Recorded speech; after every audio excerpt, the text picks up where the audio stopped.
ধ্বনি। কাকুর ধ্বনি কি?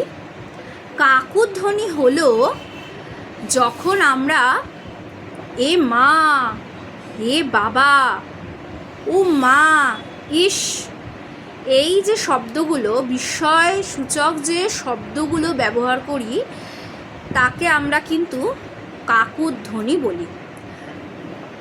ধ্বনি যখন মুখ থেকে উচ্চারিত হচ্ছে সেটা ধ্বনি। এই শব্দগুলো মানে খুব মুগ্ধতা প্রকাশ পেলে, দুঃখ প্রকাশ পেলে, আহ্লাদ প্রকাশ পেলে, আনন্দ প্রকাশ পেলে তখন আমরা এই ইস, আহ, উম্মা, এ মা, এ বাবা, এই জিনিসগুলো, এগুলো হলো কাকুর ধ্বনি। বিস্ময়বোধক বাক্য আলাদা।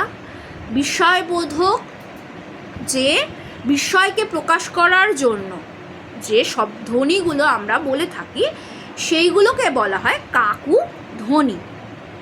আশা করি বোঝাতে পেরেছি।